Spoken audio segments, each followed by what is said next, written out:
Welcome to National Liberty Alliance's weekly call. Today is Monday, August 18th, 2025. We broadcast live every Monday from 9 p.m. to 11 p.m. Eastern Time. If you're listening over Rumble or YouTube and you would like to ask a question or make a comment, you can go to nationallibertyalliance.org and click on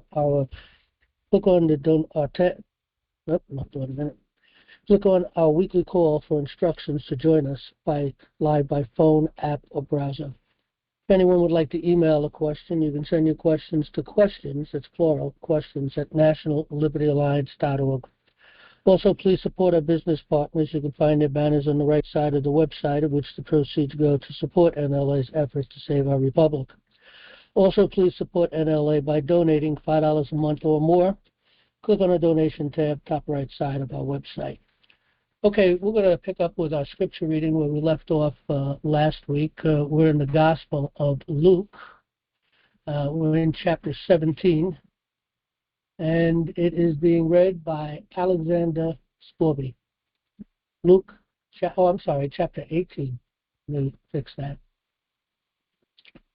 Okay, Luke 18, Alexander Scorby. Chapter 18. And he spake a parable unto them to this end, that men ought always to pray and not to faint, saying, There was in a city a judge, which feared not God, neither regarded man. And there was a widow in that city, and she came unto him, saying, Avenge me of mine adversary. And he would not for a while. But afterward he said within himself, Though I fear not God, nor regard man, yet because this widow troubleth me, I will avenge her, lest by her continual coming she weary me. And the Lord said, Hear what the unjust judge said. And shall not God avenge his own elect, which cry day and night unto him, though he bear long with them? I tell you that he will avenge them speedily. Nevertheless, when the Son of Man cometh, shall he find faith on the earth? And he spake this parable unto certain which trusted in themselves that they were righteous, and despised others. 2 men went up into the temple to pray, the one a Pharisee and the other a publican.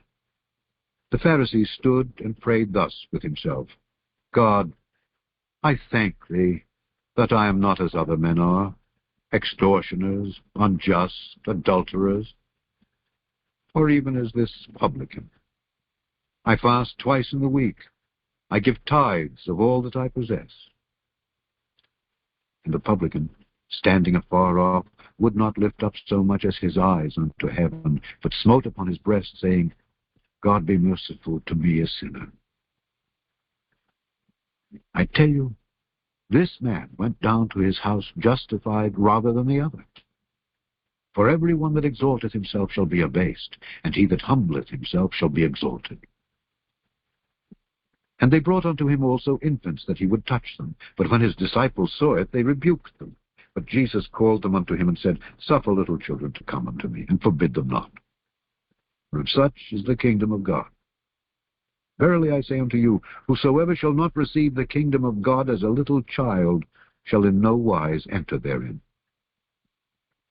And a certain ruler asked him, saying, Good master, what shall I do to inherit eternal life? And Jesus said unto him, Why callest thou me good? None is good save one, that is God. Thou knowest the commandments. Do not commit adultery, do not kill, do not steal, do not bear false witness, honor thy father and thy mother. And he said, All these have I kept from my youth up. Now when Jesus heard these things, he said unto him, Yet lackest thou one thing. Sell all that thou hast, and distribute unto the poor, and thou shalt have treasure in heaven. And come, follow me. And when he heard this, he was very sorrowful, for he was very rich. And when Jesus saw that he was very sorrowful, he said, How hardly shall they that have riches enter into the kingdom of God? For it is easier for a camel to go through a needle's eye than for a rich man to enter into the kingdom of God. And they that heard it said, Who then can be saved?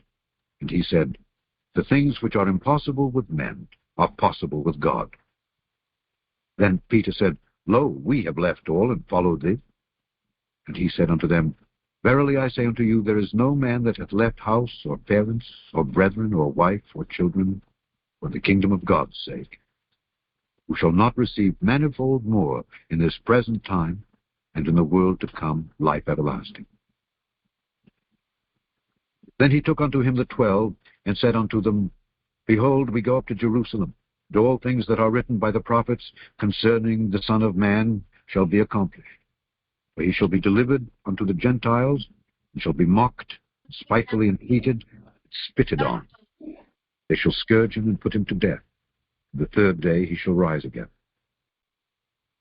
And they understood none of these things, and this saying was hid from them, neither knew they the things which were spoken.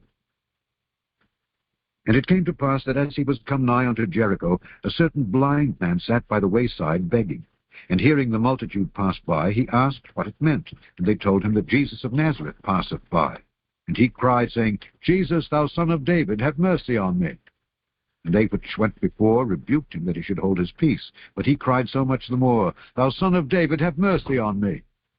And Jesus stood and commanded him to be brought unto him. And when he was come near, he asked him, saying, What wilt thou that I shall do unto thee?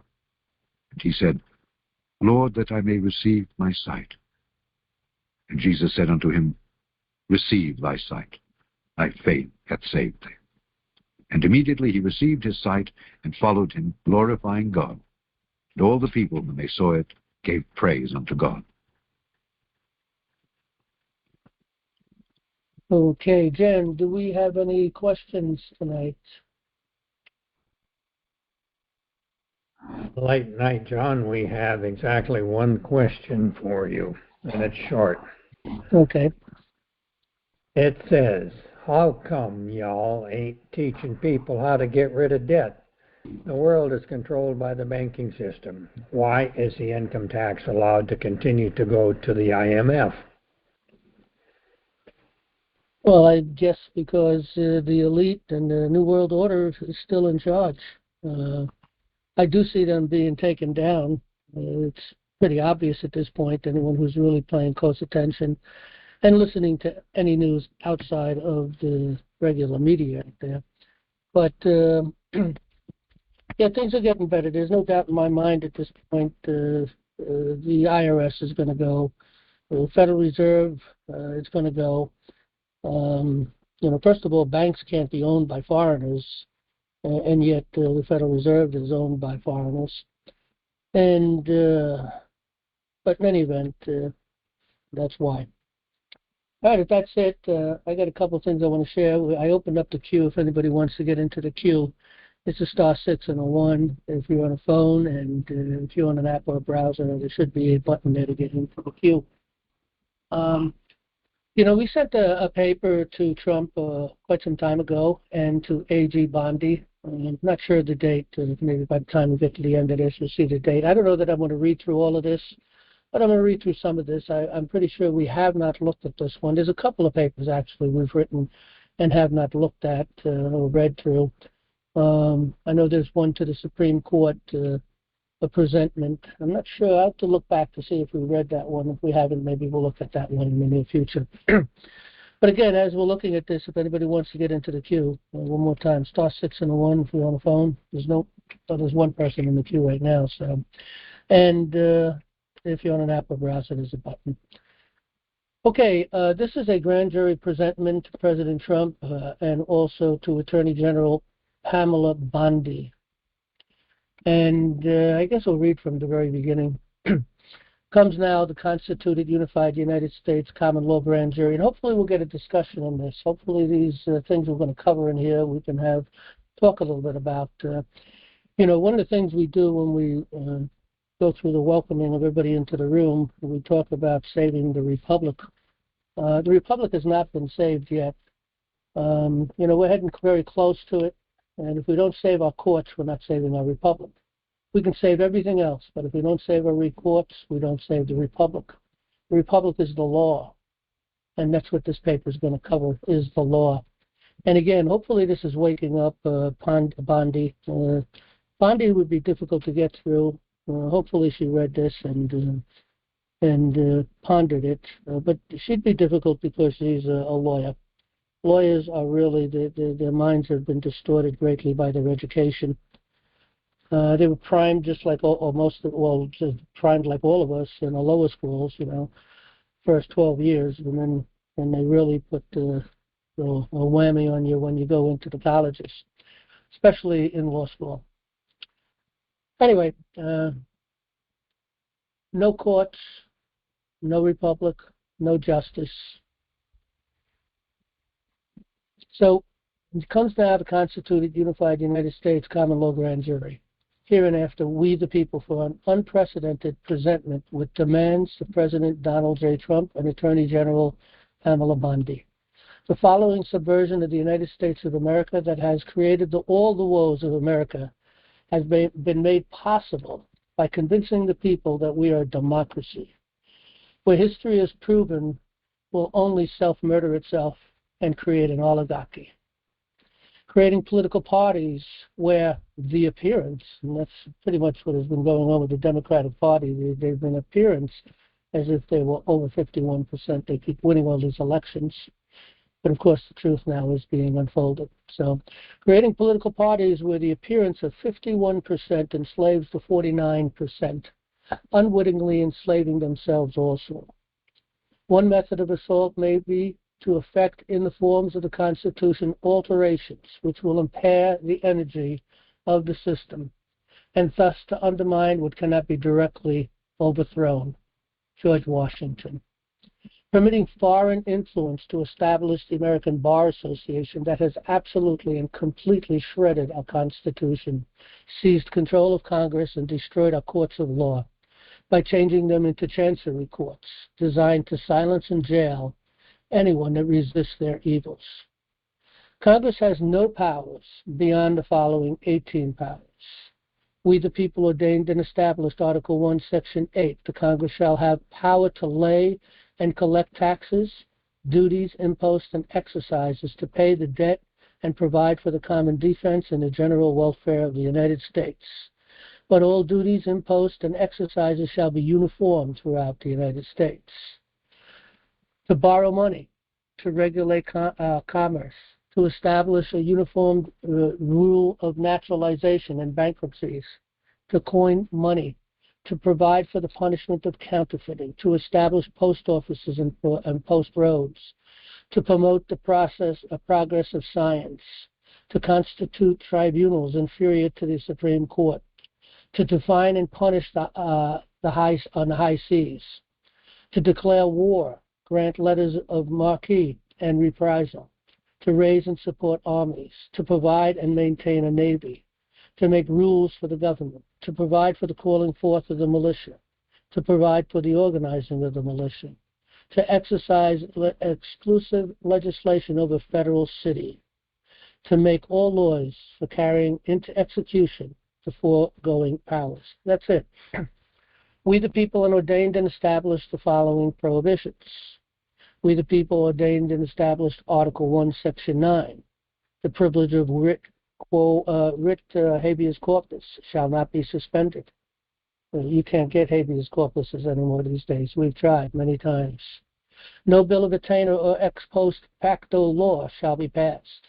No capsation or other direct taxes shall be laid. There you go, Federal Reserve. We the people ordained and established Article 1, Section 10. Only gold and silver coin a tender in payment of debts, and Trump is moving towards that. It's been said many times by Q and I believe Trump himself, the gold will kill the Fed. We the people ordained and established Article 3, the judicial powers vested in one Supreme Court and inferior courts under law and equity, under the rules of common law, where judges hold their offices during good behavior. Congress has no power to legislate statutes upon a sovereign people, none. Congress has no power to legislate the creation of a tax court, none. Congress has no power to abrogate habeas corpus, none. Congress has no power to pass ex post facto law, none. Congress has no power to pass direct tax laws, none. Congress has no power to make anything but gold and silver legal tender, none. Congress has no power to pass any bill of attainder. None. Congress has no power to grant titles of nobility corrected by Amendment 13, ratified in the 1812, adding titles of honor, also known as esquires, that was concealed in the 1865.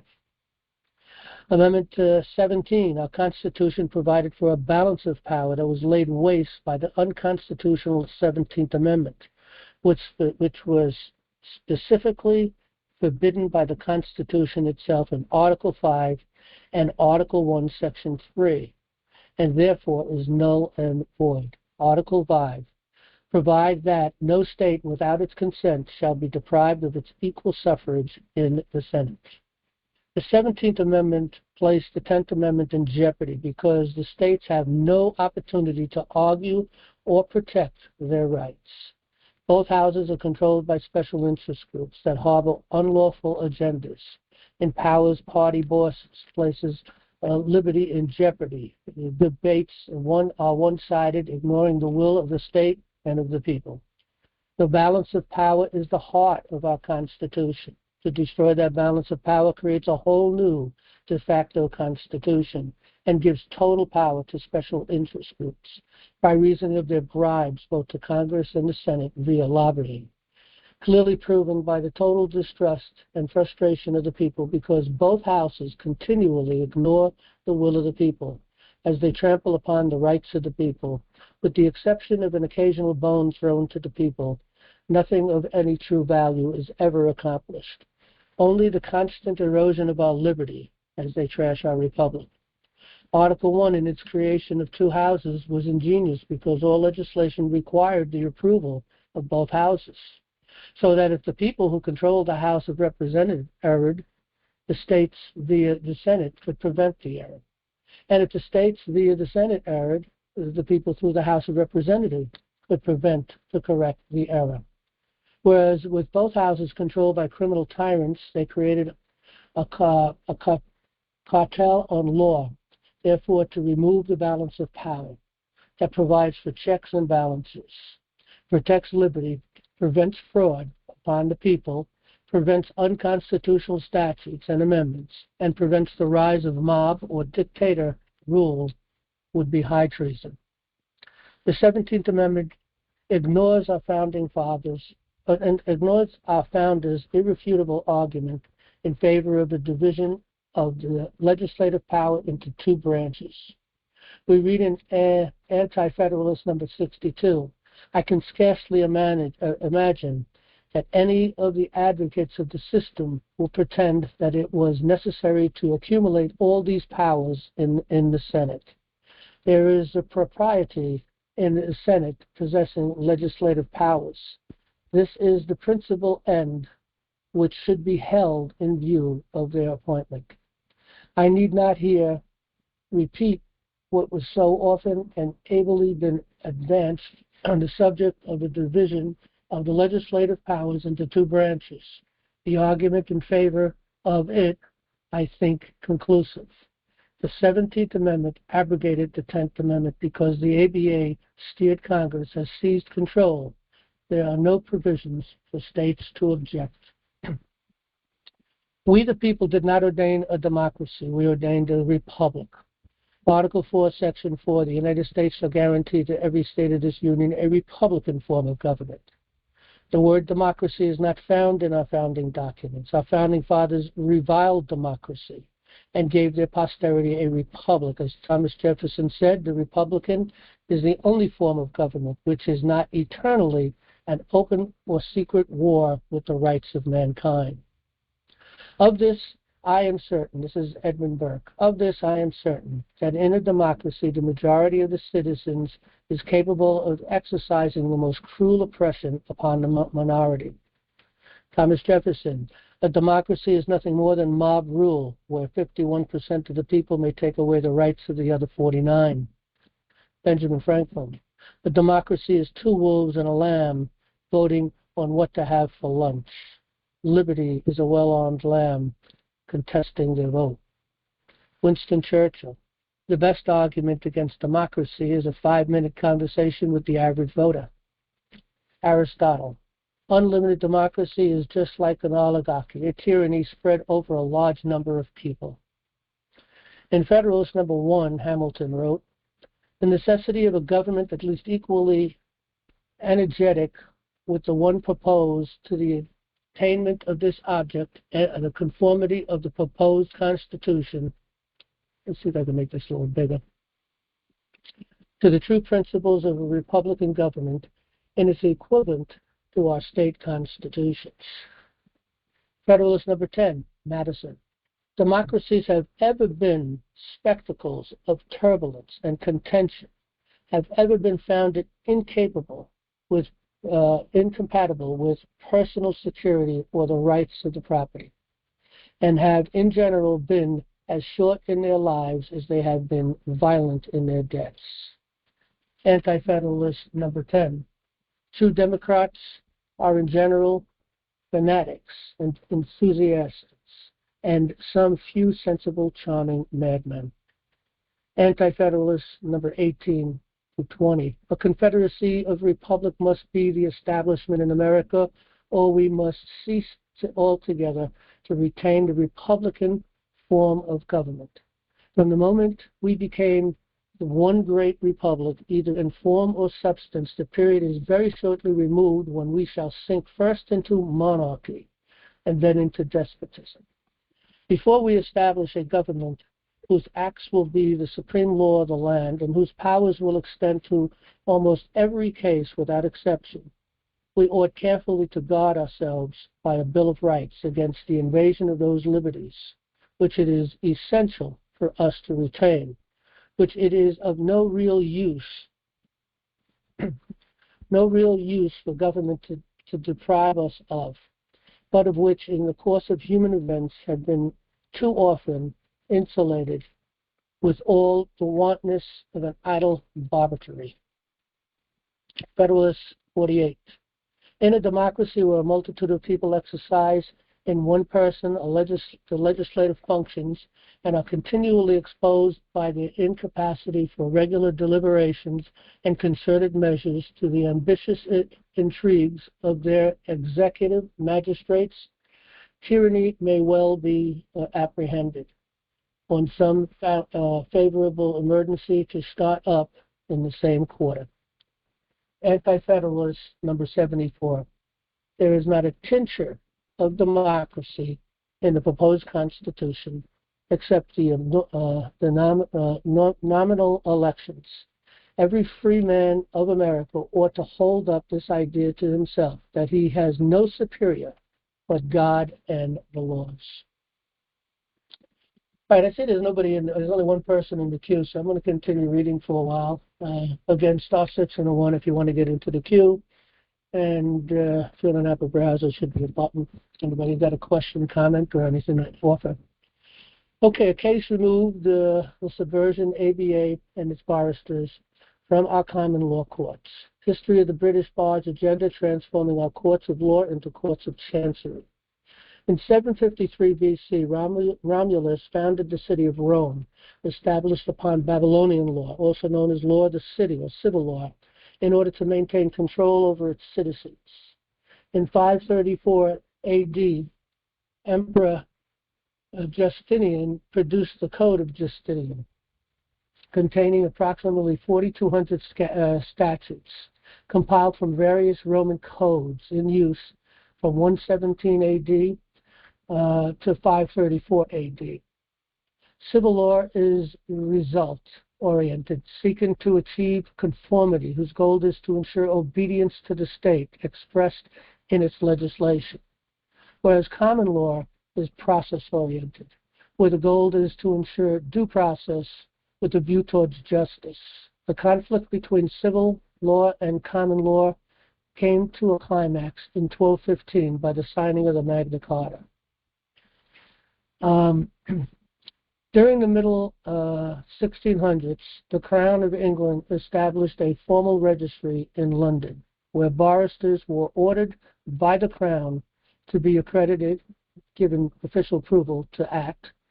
The establishment of this first International Bar Association allowed barrister lawyers from all nations to be formally recognized and accredited by the only recognized accreditation society. From this, the acronym BAR was established, denoting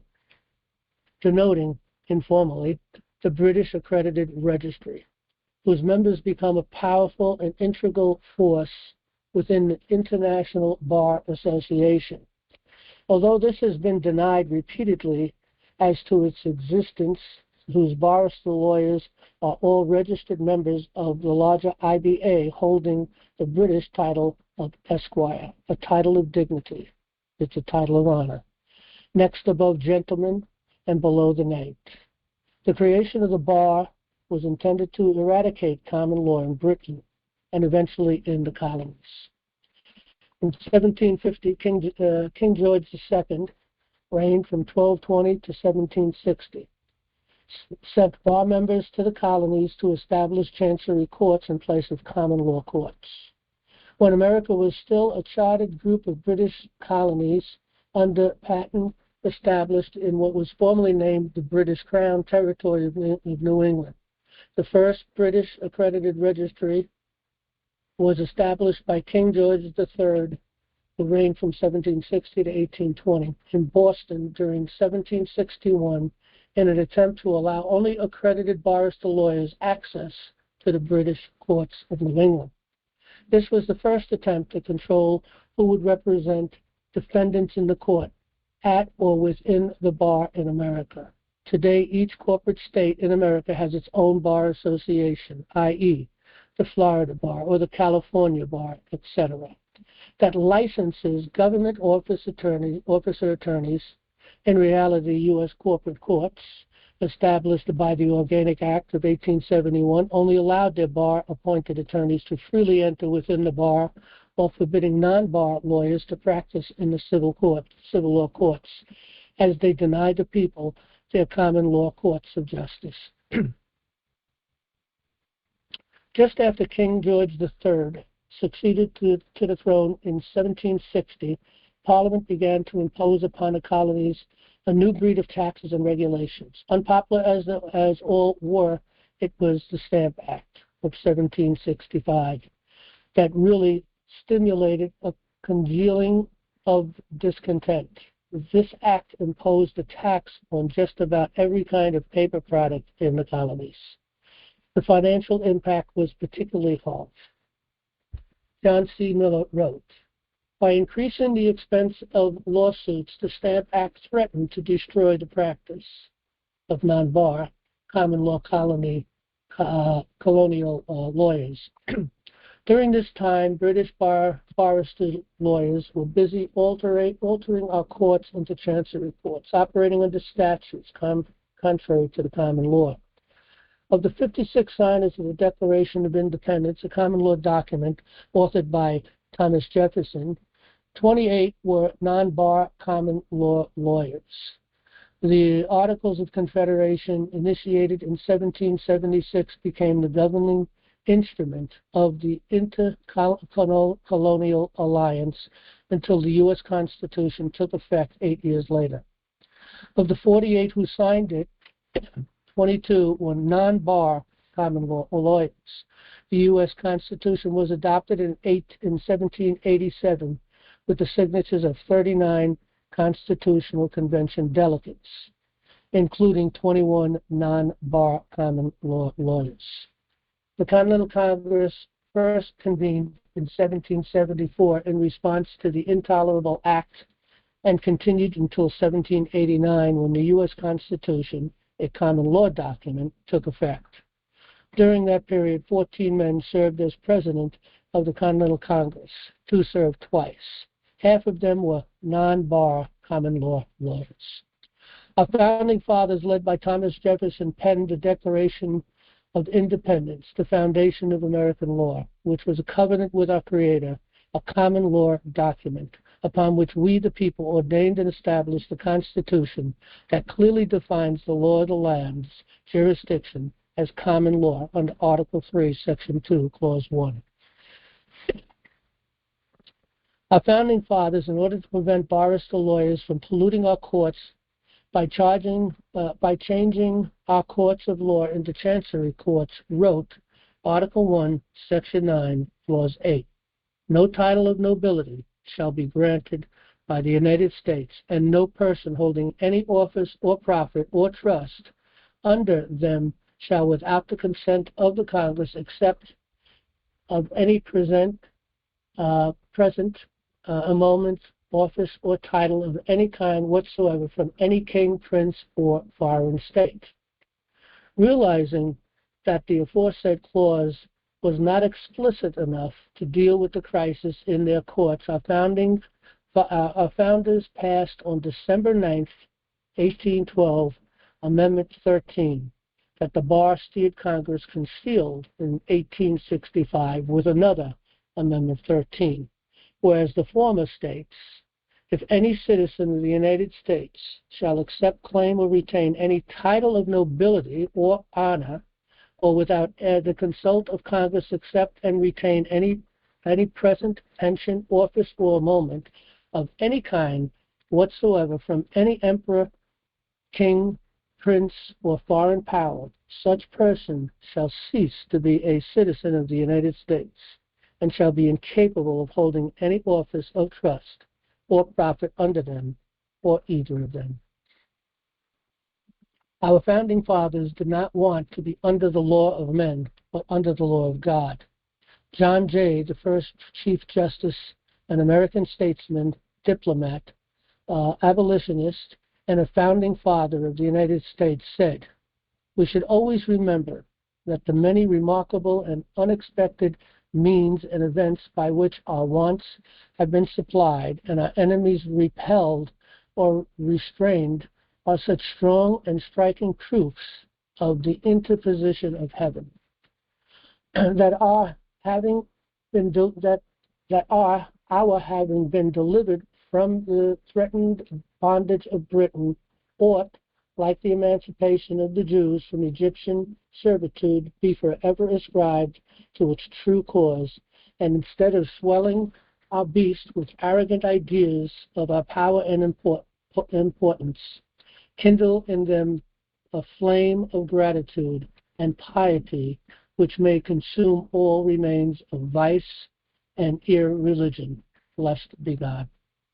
The God who gave us life gave us liberty at the same time. Thomas Jefferson.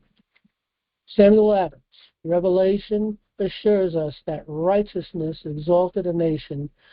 Communities are dealt with in this world by the wise and just ruler of the universe. He rewards or punishes them according to their general character. Alexander Hamilton wrote, "For my own part, I sincerely esteem it a system which without the finger of God never could have been suggested and agreed upon by such a diversity of interests." Charles Pickney. When the great works was done and published, I was struck with amazement, nothing less than that superintending hand of Providence that so miraculously carried us through the war could have brought it about so complete upon the whole. James Madison. It is impossible for the man of pious reflection not to perceive in it a finger of that almighty hand which had been so frequently and singularly extended to our relief in the critical stages of the Revolution. U.S. Constitution Preamble. We, the people of the United States, in order to form a more perfect union, establish justice, and secure the blessings of liberty to ourselves and our posterity, do ordain and establish this Constitution for the United States of America. Declaration of Independence. When in the course of human events it becomes necessary for one people to dissolve the political band which have connected them with another, and to assume among the powers of the earth the separate and equal stations to which the laws of nature and of nature's God entitles them. Methodical destruction of a common law republic by the insidious bar. Foresters in most cases are unwittingly destroying our republic. Many truly believe that we are under Roman law. All barristers quote trial court cases, believing that that is common law. Many believe that it was impossible. Many believe that it was possible to abrogate the common law, whereas servants cannot abrogate what we the people ordained and established, nor can anyone break the covenant made with God. In 1750, King George II established the bars in the colonies to destroy our common law courts and replaced it with chancery courts in order to maintain control.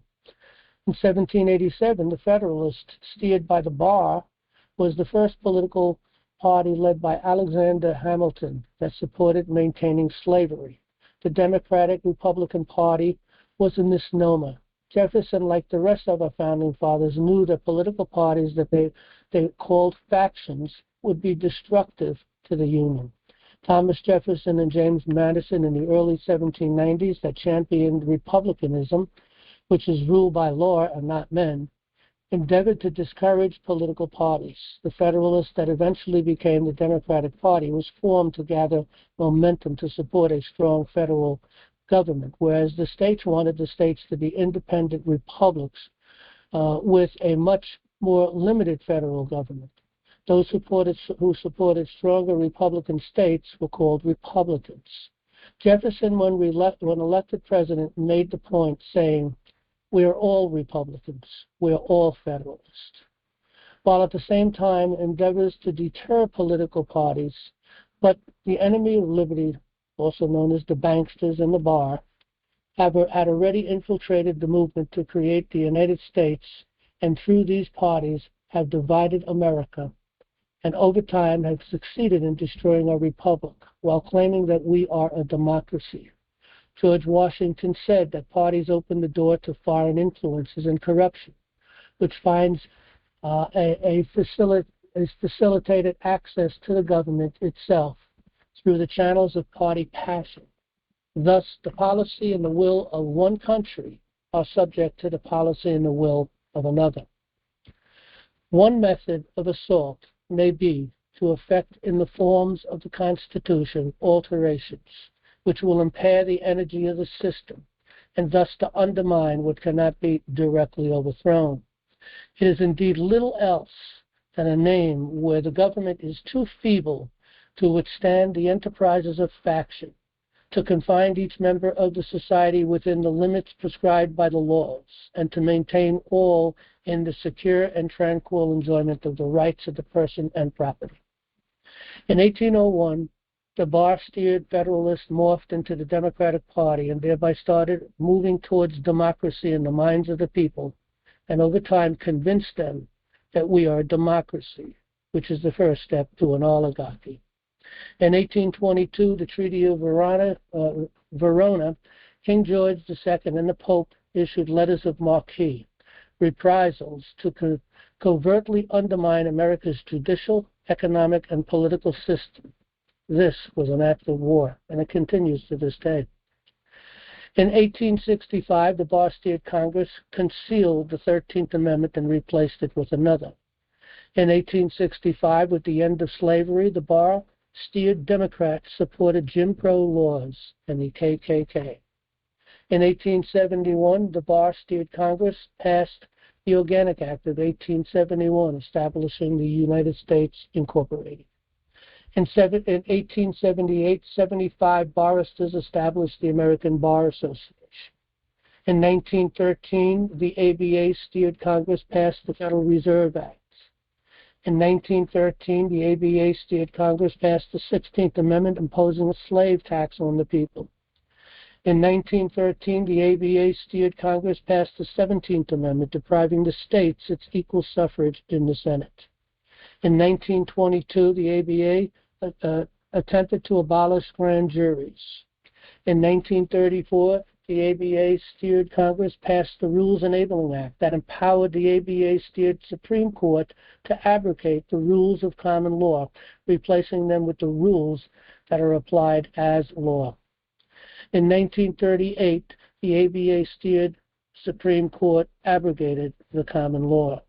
In 1944, Bretton Woods surrendered our sovereignty to a foreign bank. In 1947, CIA, NSA, National Police, State Surveillance. In 1948, the United Nations was established whose agenda to create a new world order. In 1950, the report on the National Lawyers Guild, ABA Communist Plot, was ignored by the ABA-steered Congress. In 1954, Dodd Report on Un-American Activities was ignored by the ABA-steered Congress. In 2001, Homeland Security policed state surveillance grid reached maturity. In 2001, the ABA-steered Congress Patriot Act destroyed the people's privacy and subjected us to unlawful seizures. In 2013, John Kerry signed the UN Arms Treaty. Today, outcome-based social education is being taught to our children. The only solution to save our common law republic. The U.S. Constitution, including its foundational documents, the Declaration of Independence, and its capstone Bill of Rights, was a well-thought-out and debated masterpiece built around unalienable rights and truly frees man to be what he was born to be, free and independent. We do not need constitutional amendments to restore our republic. We just need to nullify all repugnant acts. Not in theory, but in fact, via the Organic Act of 1871 and an act of treason and fraud, the ABA-steered Congress covertly changed our government from a compact ordained and established by we the people to a corporation established by foreign banksters and esquire barristers, which appeared to have matured by the turn of the 20th century, rendering every act of Congress null and void. Appreciating the magnitude and complexity of this assault upon our republic, the following solutions is available, and herein is the will of we the people. First, all legislation since at least the turn of the 20th century must be reviewed, and all legislation that is repugnant to the Constitution can simply be nullified by a lawful Congress, for it was created by a corporation and through fraud, and therefore is not law, and in theory can rest upon the Clearfield Doctrine as set forth in Cleveland Trust versus the United States, whereas in fact we can rest in the law of the land via the 16th American Jurisprudence, 2nd edition, section 177, that states, the general misconception is that any statute passed by Congress bearing the appearance of law constitutes the law of the land. The U.S. Constitution is the supreme law of the land. Any statute to be valued must be in agreement. It is impossible for both the Constitution and a law violating it to be valid. One must prevail. This is succinctly stated as follows. The general rule is that an unconstitutional statute, though having the form and the name of law, is in reality no law, but it is wholly void and ineffective for any purpose, since unconstitutionally dates from the time of its enactment, and not merely from the date of the decision so branding it. As constitutional law in legal contemplation is as inoperable as if it had never been passed. Such a statute leaves the question that it purports to settle, just as it would be had the statute not been enacted. Since an unconstitutional law is void, the general principle follows. It imposes no duties. It confers no rights. It creates no office. It bestows no powers or authority on anyone. It affords no protection, justifies no acts performed under it. A void act cannot be legally consistent with a valid one. An unconstitutional law cannot operate to supersede any existing valid law. Indeed, insofar as the statute runs counter to the fundamental law of the land, it is superseded thereby. No one is bound to obey an unconstitutional law, and no courts are bound to enforce it. In Marbury versus Madison, we read, all laws, rules, practices which are repugnant to the Constitution are null and void. Miranda versus Arizona, where rights secured by the Constitution are involved, there can be no rule-making or legislation which would abrogate them.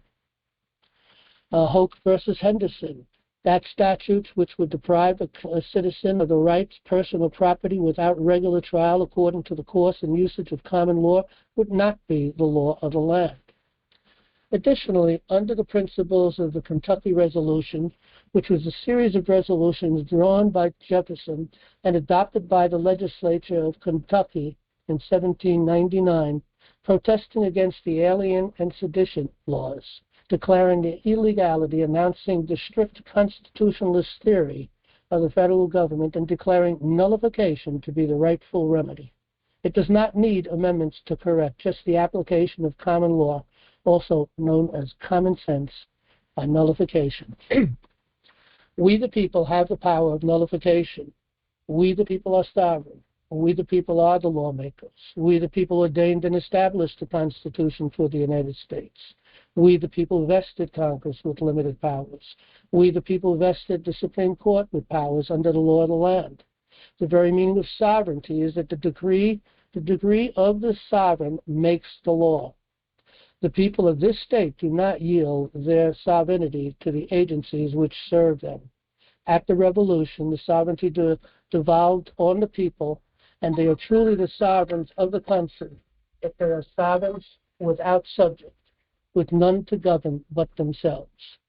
Foreign courts cannot condemn influences persuading sovereign to make the decree. Sovereignty in itself is, of course, not subject to law, for it is the author and source of law. But in our system, while sovereign powers are delegated to the agencies of government, sovereignty itself remains with the people, by whom and for whom all government exists and acts. And the law, Constitution, is the definition and limitation of power. The people of this state, as the successors of its former sovereign, are entitled to all the rights which formerly belonged to the king by his prerogative. The state cannot diminish rights of the people. Supreme sovereignty is in the people. No authority can on any pretense whatsoever be exercised over the citizens of this state, but such as is or shall be derived from and granted by the people of this state. The doctrine of sovereign immunity is one of common law immunities and defenses that are available to the sovereign. We, the people, herein nullify Amendment 16, Amendment 17, Federal Reserve Act, the Rules Enabling Act, the Federal Rules of Civil Procedure and Criminal Procedure. We, the people, herein demand the reinstatement of habeas corpus, the return to lawful money, also known as gold and silver, the uncovering and reinstatement of the original Amendment 13, and combine the latter Amendment 13 with Amendment 14. We, the people, herein demand the removal of all federal judges as per our indictment upon the federal judiciary, and open the doors of justice that these tyrant federal judges just refuse to open. We, the people, herein demand that Congress be or the administration, if it has such authority, require a Jeffersonian education to receive federal funding. It should include a natural law education, instructing our children civics, their heritage, our judicial process and structure, due process, founding documents, American history, political process and structure, militia, government by consent, and morals. Under this branch of knowledge, we can teach our children a positive view of themselves, their relationship with their maker, their duties as a citizen, self-discipline, and self-motivation, without which they will never be able to achieve their dreams and lives at their fullest potential. We, the people, herein demand that our servants stop calling us a democracy, for it just supports and spreads ignorance and denies our heritage. One nation, under God, indivisibly, with liberty and justice for all. Presented to Attorney General Pamela Bondie and President D.J. Trump, under seal, dated February 18, 2025. Okay, so that was a grand jury presentment for the President and the Attorney General. Okay, we got two people in the queue, so we'll go to the queue in a minute. Hopefully we can get discussions on the subject matter. and other things contain, that's also of the same. Tim, you got the mic. And again, we only got 2 people in the queue, so anybody wants to get into the queue, if you're on the phone, *6 and a 1. If you're on an app or browser, should be a button to get into the queue. Okay, Tim, you got the mic. Go right ahead. I think you've been unmuted. Let me double check. Let me try that again. Okay, you've been unmuted, Tim. Go right ahead. Okay, John, how are you? Tim from Connecticut.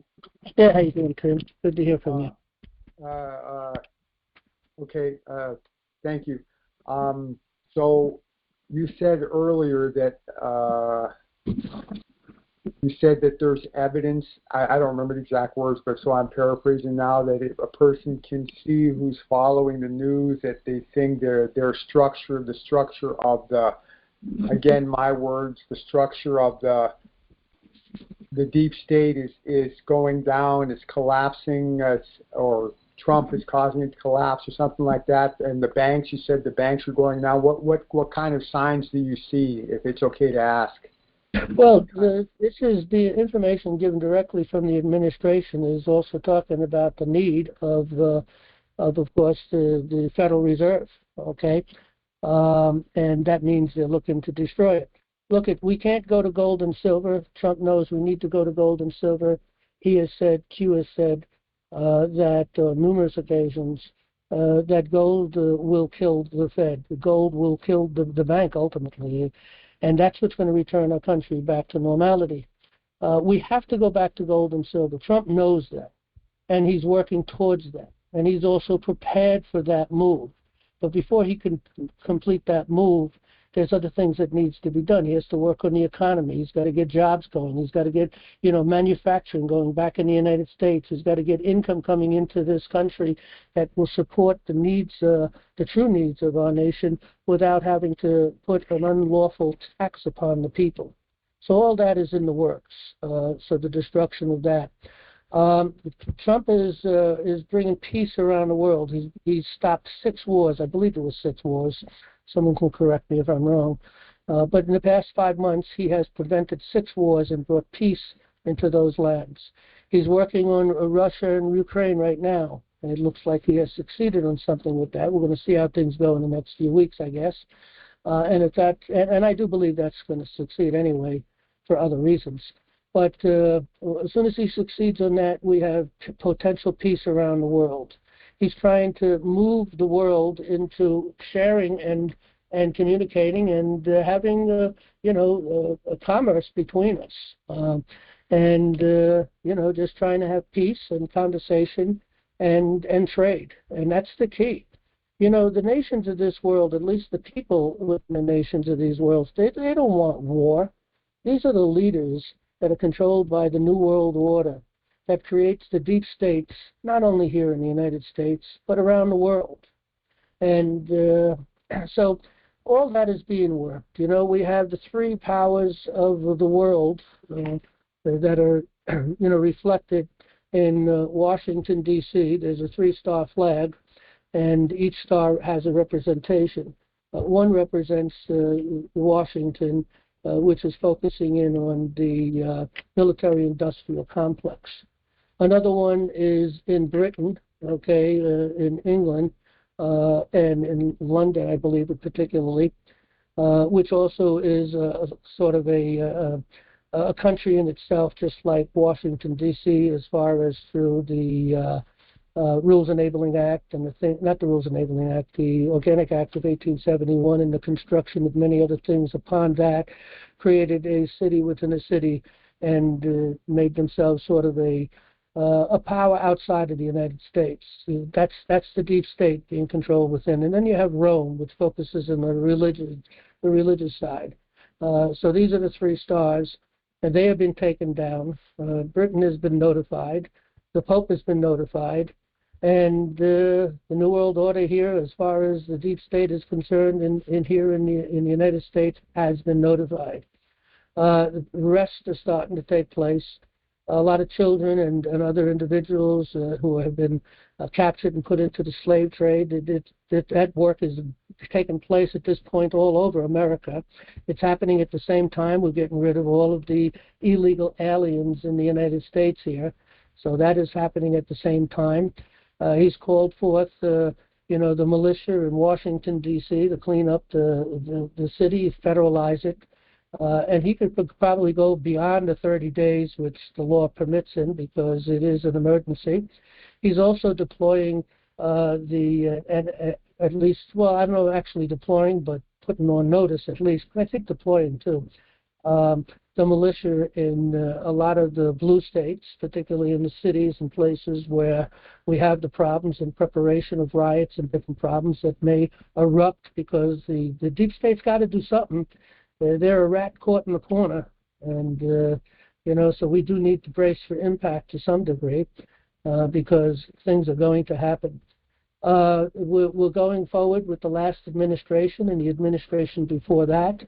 You listen on, well, they're not talking on network news, but you can hear a lot about it. Fox puts a lot of the stuff out, but you can hear about it on all the podcasters. We have a whole new news media going. We have lots of people, a lot of podcasters, very good people who are really putting out great stuff. They have a good heart. They have the heart for America. And most of them, if not all of them, are Christian focused. And they're really pulling and pushing to bring this nation back to where it belongs and notifying the people of all the problems and the assaults upon our republic. And they are reporting. They have become the news. Some of these particular people have been in power now or working their job over 10 years. X-22 has been around for over 10 years. They've become very professional. And many others. There's quite a few of them out there. Matter of fact, you can find numerous, and I think I should be adding some. You can find numerous and more of them under, let's see, welcome. I think it's under here. Welcome. Yeah, under our welcome tab, you can come to up-to-date news, and you can find some of these podcasters that I have found. X-22 report, and we know SGT report, Crossroads with Joshua Phillips. Front page. What was that other one? Q News Patriot. Stephen Gardner, Tucker Carlson. The Bongino report. That's still operating. Joe Rogan, and I put up here Eric Berg because he's probably the most informed individual on natural cures for just about anything, as a matter of fact. Unbelievable. So anyway, there is so much going on, and if you get any news from these people, a lot of these people will get, and there's 2 or 3 others that I've found in the past 6 months. I haven't put them up here yet, and I should put them up. I can't think of the names offhand. I just watched them. And they're short news, usually about 15 minutes, and they give you, really the details you need to know. And sometimes they'll do an in-depth thing on an item here or there. And and these people have become very good. I think that's going to be the news of the future, All these network news it belongs to the people. The people should be bringing the news. And yeah, you'll have some bad people here or there. You'll figure them out. You'll see the inconsistencies and work it out. But the truth sets us free, and I do believe that that's what's coming around. So these people have really gotten a lot of experience over the past years, and they've become very sophisticated, very well organized. Some of them have connections in Washington. Trying to think of this one guy that I found recently. Just can't think of it, but he's got a lot of connections in Washington, and he's got a podcast going, and he's pretty good. So hey, things are happening, and people are going to jail, but we got to wake the other people up. There's still people to wake up, and that's why they're pouring this information out of the subversion against the United States of all these people, from Obama all the way down to Biden and their administrations, lots of people. And this goes deep down into the states, goes into every state of the union, goes into both houses and even governors, especially in the red states. Okay, you're going to see major arrests. It's all coming. And it's happening little at a time, but when the big arrests happen, then the floodgates are really going to open. But the timing is everything. People have to be prepped and prepared. I'm ready. I'm prepped, and I'm sure a lot of people that come here and other places are ready to go. And yeah, let's do it. But there's other people that need to be spoon-fed to stuff. They haven't totally been woken up yet. Some people haven't been woken up at all. It's going to be a shock to a lot of them. But all this has to be done, and before some real serious, arrests can take place. But I do think some serious arrests are going to be taking place soon. When I say soon, maybe in months. I don't know if it happened faster than that. I know Q had spoke about tripwires, that certain things happen and it became dangerous, or that would cause them to move quicker than planned. There is a plan, and they're right on plan. And anybody that's following the news on those individuals I spoke about will see that plan. And the reference back to Q and all the things that Q has laid out, and Q had constantly said on numerous occasions, future proves past. So what they were talking back in 2018, 2019, what Q was talking about then, didn't really come to pass until right now. It's coming to pass exactly as they said it there. Future proves past. So that was military intelligence, putting information out to prepare people who are really paying attention to what's really going on and had the opportunity to hear what's happening, with what Q was reporting. So anyway, it's pretty clear to me. Back to you, Tim. Okay, which states are the red states? You said that, especially the red states. Which states? I'm sorry. I should have said the blue states if I said the red states. The blue states are the Democrat-run states, particularly the cities. The big cities, New York City, Chicago. I see. Okay. Maybe I'll look into those various. I'll say in quotation marks, broadcaster. Oh yeah, look at if you're not listening to these newses, consider listening. Under the Welcome tab, go to Up to Date News, and I'll tell you the most impressive, in my opinion, is the X22 report, and we know, and SGT report. These three really are good, but also at Crossroads with Joshua Phillips. He takes a little bit of different approach. And but he brings a different kind of news and really enlightens us in a lot of different ways. And Front Page, same way. Stephen Garner is good also. But there's about three others. I got to get them up here. I'll try to get them up there this week. I'll make a note right now and add to news. And if I get about 2 or 3 hours that I can listen to news a day. And this is where I go. I may listen to other news at maybe 10 minutes here, 15 minutes here, and that's a couple of ones I want to put up there.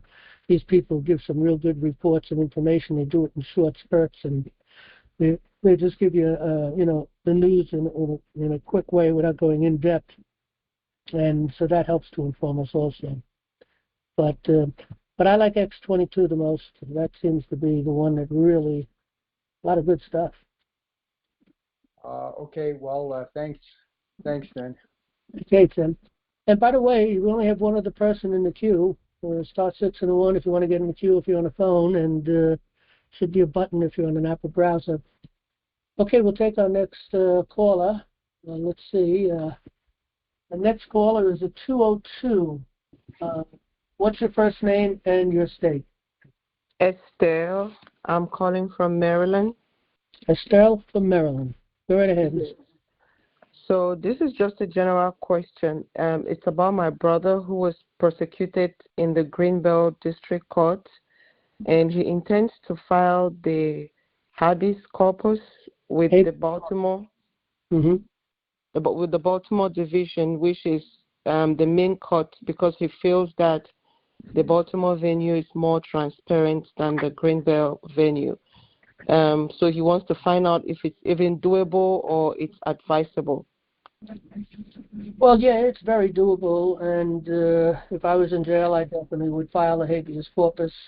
You may not get anywhere with it, but at least once it's on file, when we get a court of justice back, it can be resurrected relatively easily. But we do have some information on that, I believe. Well, let's see. On the education starts here under that tab. You can come down to law, and then over to let's see, court forms and process. And I do believe we have how to file a habeas corpus on this page. Let me take a quick look. No, it's criminal trust forms, traffic court, forms of challenge jurisdiction, make a case. Here it is, right here, instructions and forms to file habeas corpus. We have it both in PDFs and in Microsoft Word. So there's instructions to be able to file a habeas corpus. Okay, thank you. So that will be helpful, and if he's incarcerated, he may need help to do that. But this information has got to, unless he knows how to do it, you've got to get this information to him. The lawyers don't like to file habeas corpuses for people. The judges don't like it, so therefore the lawyers usually don't do it. And it's a real problem. It's a real problem. All right, anything else, Estelle? Yep. Thank you. Thank you so much. Okay, thank you.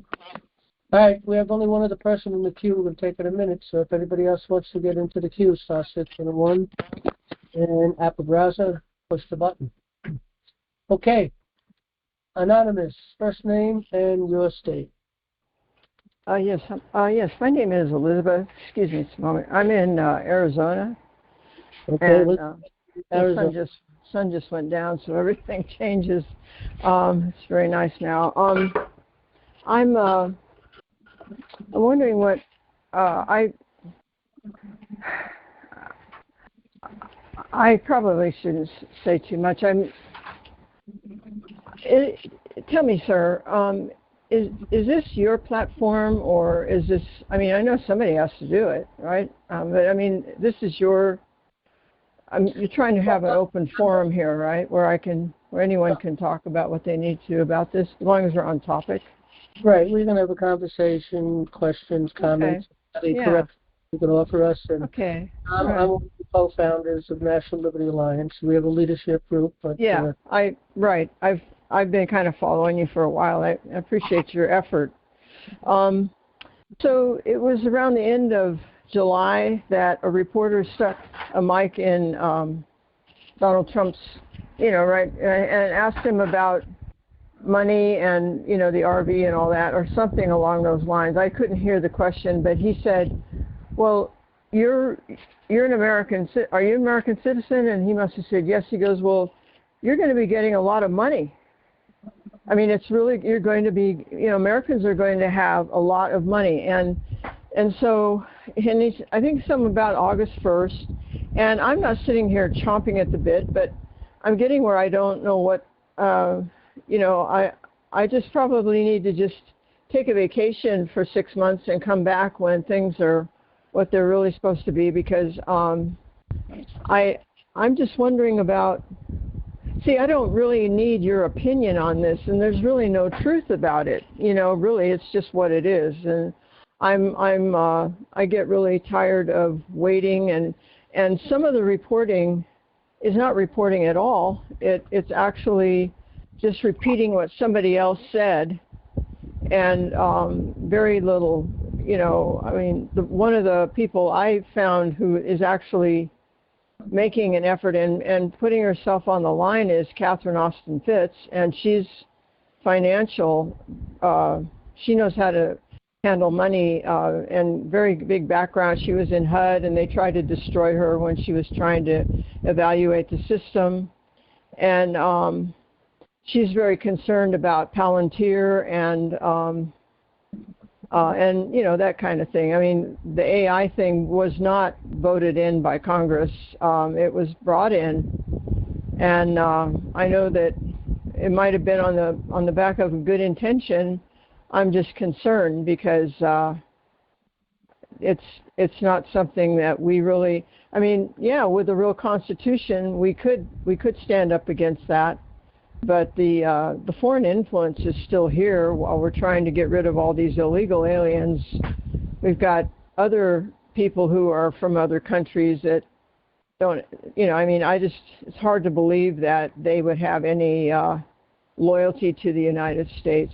I mean, she's saying some very interesting things right now, about this grid and everything, and the whole thing with Doge and Mr. Musk, and it's, she cares about, enough to put herself on the line to say these things, but I'm not going to hear that on very many reports,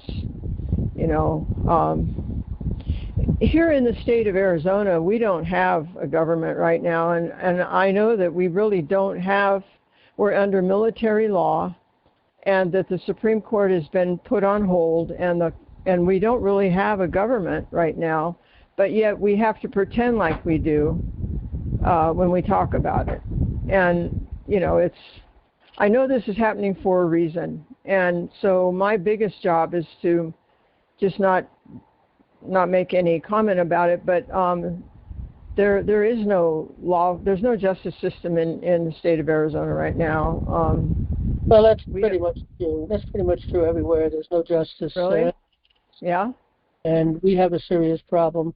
And I'll tell you right now, right at this moment in time, the problem is the people. That's the problem. The people? Oh, yes, the people. When I got involved in this back in 1999, and very few people were involved. And I connected up in 2000 with a group, We the People, led. Well, I was a member of the press back in 1976. It doesn't mean that I know anything more than I'd like to explain. Hold on, I gave you plenty of time to talk. Because you brought up a lot of things, and I like to. But I don't really want to. Well, you don't have to debate it. I'm just going to tell you my thoughts on some of these things you brought up, because you brought up a lot of great points, and I'd like to talk a little bit about it, and I want to explain myself. And I say the problem is with people. This is what people need to get this. It's time to step up. It's time to stop sitting on the sidelines and waiting. It's time to move now. Okay?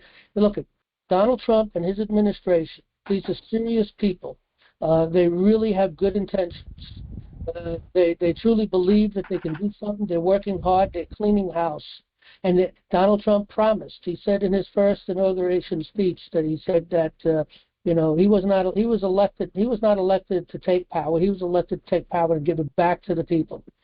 And he's fulfilling his promise. He's fulfilling his words. This guy is really making America great. He's bringing us to a place that we haven't been in 200 years, and even 200 years ago, to some degree, we may not even have been there yet either. But he's bringing us to. But if I may say. Hold on, I just got to finish my thought. You can't interrupt me every time I get in the middle of the thought. I'm going to give you the mic back in a minute, and you can comment back on these things. But you brought up a lot of issues, and the issue that I'm talking about now, in my opinion, is the most important issue in America today. There is nothing more important than what we're talking about right this moment. The people have become complacent. The people, as a matter of fact, I think you mentioned it, and I feel the same way. A lot of people feel the same way. I wish I could just go away and come back in 6 months and a year and everything's fixed. But that's not the way things work. And that's not, liberty is something that has to be worked for, maintained, and protected. The Constitution cannot protect itself. It's up to the people to do that. If the people, the foundation of our law is the Declaration of Independence. And in the Declaration of Independence, it says that we have government by the consent of the people. Well, without the consent of the people, we can't have government by the consent of the people. We can only have government by the government. Because when you create a government and don't maintain it and hold it under the consent of the people, it's going to consent to itself.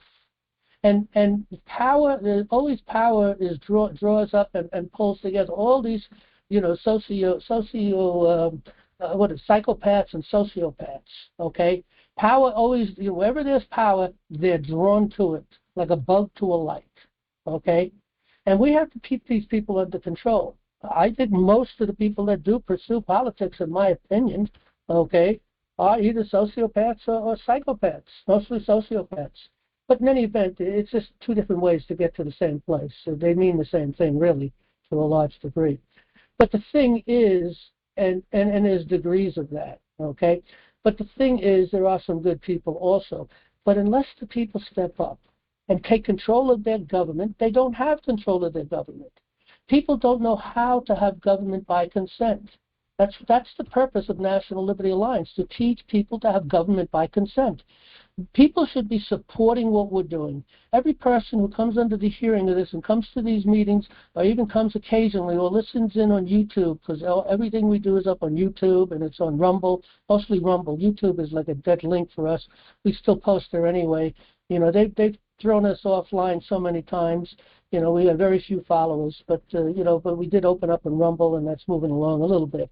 But the bottom line is, look, if people are hearing what we're talking about and they're not supporting us, then what do we got? We got nothing. If you don't have a place where people can get educated, where people can help to organize and to bring people together to communicate, and teach people how to have government by consent, if there's no place to do that, and to try to get a proper education into our schools, if there's no place to do that, then we have nothing. And I can tell you, and I challenge anyone, if there is a place or anything like here, like National Liberty Alliance doing what we're doing from every perspective, dealing with the political, dealing with the judicial, okay, and also, of course, with the legislature, okay, we're teaching people how to take control of all of it. We have to get our courts of justice back. We're teaching people how to bring our state courts of justice back once we get our federal courts of justice back. We're teaching people how to get together in their communities and form committees of safety, just like our founding fathers did to create this great nation. And teach people, how to take control of their local government, how to take control of their school boards, how to remove these people from the school boards that refuse to listen to the will of the people who have their children in their schools, to get rid of the demoralization of our children, to bring a proper education into our children, to bring Christ back into the courts. The king of the court is Jesus Christ. That's who the king of our courts is. When 12 people get up there as a jurist, that's called the king's bench. And so the will of the king needs to be applied. And the king of our courts is not man. It's not anybody in government, which brings us back to man. It is God, God's law, the Bible. It brings us back. Common law is so simple. Even without the Bible, it's very, very simple, because God said he wrote the law into the hearts of every man. So we know the difference between right and wrong. We know when a person has been injured. We know what to do to fix that person, to make sure that person is restored. We know how to apply proper justice. And common law is nothing more than common sense, applying the facts to common sense. That's all it is, with an eye on justice and restitution. That's all common. It doesn't get any more difficult than that. Okay? So everyone could know this, and everybody has this ability within inside themselves to know these things. So if people, don't want to step up and take control of their government and have government and it can only be done on the grassroots level. And you have to be free and independent. Every county has to have a grassroots movement within its county to control all of the cities and towns and villages within that county. Okay, and to bring them and all of the school districts in that county. You do that, you also bring it into the assemblies, the congressional districts within your county and within your states, working together with other committees of safety. We take back everything. Take back the federal government, take back the state government, take back the county government and the local governments. We take back our courts. We take back our education. All these things can only be done by the people. It cannot be done by government. So anybody who thinks that they don't need to do anything, and we need to teach our children these things and to give back into the community, to give back to what they owe. If they're free and independent, it's because people died in order to give them their freedom and independence, to create the Constitution we have. And so, we have to teach our children the liberty that they've been blessed with, the kind of government and a nation that they were born into. And the justice that should be in our courts, and that it is their duty when they become older to give back, to make sure they support whatever is out there that maintains liberty, to make sure they give up their times, that they respond when called to be a grand jurist or a trial jurist, to become part of a committee within your county, your community, to connect county to county, state to state, to work together to take this nation back. And without these things, you cannot have liberty. You cannot have freedom. It's not yours, and you can't have it. You don't deserve it. We don't deserve it if we don't work for it. We don't deserve it if we don't protect it. And I speak to myself first because I was ignorant also. But once I became enlightened, I that was it. I gave it my all to do whatever I could do. And I have found other people doing that. But I'll tell you what, most people are not doing it. And a lot of people know, they see, but they don't support, they don't help, they don't do. It's time to get up and help. It's time to do. Support National Liberty Alliance or any other group that's doing some great work. Support them, okay? Financially support them. You know, put some time into your local community by getting the Committee of Safety. Work together with other people within your, within the county. You got the towns, cities, and villages. Work together. And if we're not doing that, we're not going to have liberty, nor do we deserve it. Now, I see that they've left the queue. If you want to get back into the queue, I'll give you more time to speak. But you have to allow me to speak too. I try to let everybody say their piece as much as I can. But sometimes there's a lot of things, and you brought up a lot of subjects here. You know, AI is a major problem. I don't know that we can put AI back into the bottle. That's out. I don't know if we can bring it back in. I am absolutely convinced at some point in time, and I don't think it's very far away, given the time to begin with, AI is going to be the destruction of America. It's going to be the destruction of this world. We can't survive AI the way it's going, you know. At least one thing Musk was really right about, and he pushed really, really heavy on in the beginning, some years back, and pushed it for quite some time, but I don't hear him talking about it. He had the ear of the president. Hopefully he brought something up to the president, but I ain't seen nothing happen, okay, but with legislation to control AI. Because AI is out of control, totally out of control. It's going to make us all morons. Our children will be born morons. They'll be morons for their entire life. You want a book? AI will write it. You want a movie? AI will make it. You want music? AI will take care of that. You want people singing? AI will take care of that. You don't know the answer to something? Ask AI. AI will tell you all about it. And you don't even know what you're getting because you're not doing your own research, and there's nothing but a lot. I'll tell you what, in the medical system, it's nothing but a bunch of lies. AI talks about nothing but a bunch of lies, exactly what the pharmaceutical companies want you to know, and it's destructive to your health, okay? The history is the same way. How government works is the same way. Democracy, everything. AI is a problem.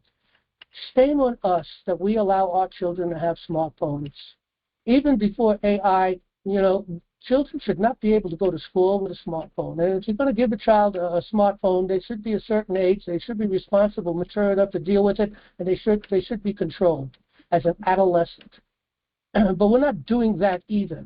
The destruction that they do to each other through the internet and what they do with their phones and the purpose and the communicate. They sit and they get fat on their chairs. They consume sugar and carbohydrates. They can barely move or walk. They're morons. They know nothing about anything. They don't know about God. They don't know about the government. They don't know that the history of the nation. They don't know anything. And that's by design. It's not necessarily their fault. But if you hear the message and you understand it and you agree, step up and do something. Let's do something for our children. I'll tell you what. In my Committee of Safety, I'm going to push real hard because we're trying to develop a Committee of Safety in my county now, and there's other counties in the state, and I'm going to try to push other counties to do the same thing given the time, okay, to get Committees of Safety. But we need to push into the schools really hard. Children should not go into a school with one of these phones. If there's an emergency, they need to call mom and dad, and they go down to the office, and and they use the phone because they got an emergency. What is the big deal about that? They don't need their phones in school. And they don't need their computers. Everything, all their work is done on computers. Now, let's get back to the books. Let's get back to papers. Let's get back to the fundamentals because we have a serious problem in this nation. I don't think that problem can be solved. I don't think it can be solved. I hope it can be solved. I pray it can be solved. But in my heart, I look, I don't see it. Okay, and I also don't see, really saving this nation if the people don't get up and do something. Stop being complacent. At least in the beginning of this movement, if you go back to the Ron Paul movement, and you go back, to the other movements that came after that. You had Glenn Beck making his movement, okay? You had the Tea Party movement. Back in those days, you know, when that was happening, the halls were filled with people. They were angry. They wanted to do something. Where are they now? Because I can't find them. I don't see them anymore. They become complacent. Trump's going to take care of it. You see, those are the people that have been paying attention. They have some of the knowledge, and they see what's going on, and they back up and say, I don't need to do that no more. Yeah, I know it's tough to live. Believe me, I'm starving here. Just like everyone else I know, most everybody I know, you know, it's so hard to go by, to pay your bills and to buy the food and necessities for your family. It's really, really difficult. And we're all going through that. At least most of us are. But there, look at, with all that, I still put a lot of time, and I know some other people that here at National Liberty Alliance put time into what has to be done, okay? Take care of their own business, but they put the time in, they put the dollars in to help support NLA, okay? But most people are not doing it. I can attest to that, because I can see, because I'm in the middle of it. We got a problem. And only the people can solve this problem. It's time to wake up. This is the wake-up call. We just went through a paper. We're trying to wake up the administration to things that we don't think that they really realize. Maybe they do realize it. I do know I heard recently, the past weeks, there has been talk, a little here, a little there, that Trump is planning to get rid of all these federal judges. But they're used to talking about the bad judges, so they'll be evaluated. I don't know that there's any good judges. How can you evaluate the judges and find any good there? Because I haven't found any. I've been in the courts for 15 years, and I haven't found it. Our courts are a mess. It's a disaster. They're destructive. They're anti-justice, anti-God, anti-America, anti-founding fathers, anti-law, anti-Constitution, anti-Bill of Rights, Declaration of Independence. They don't care about any of it. They've closed the doors of justice 40, 50 years ago. I'd have to sit and think of how long has it been? Let's see, 38, 40, 50, 60. Wow, 60, 70. 85 years ago, they closed the doors of justice. 1938, they closed the doors of justice. We got a problem. Only the people can solve it. And if you don't want to solve it, then you don't want to. I'm going to push on till the end as far as I can push, but that's it. And I know there are others that feel the same way. Well, but there's not enough of us feeling that way. We need more of us feeling that way. And we need more of us at least stepping up and putting a couple of hours and educating themselves and, you know, a couple hours a week, put a couple hours a month and working into your community through committees of safety, forming committees of safety, taking back your judicial process, the political process, the educational process, the militia, and so on, and so many other things that need to be taken care of. Many people make light work. So the more people involved, the less burden it is upon one. But too many people have become complacent. Woe is us if we don't get off this complacent kick and start doing something.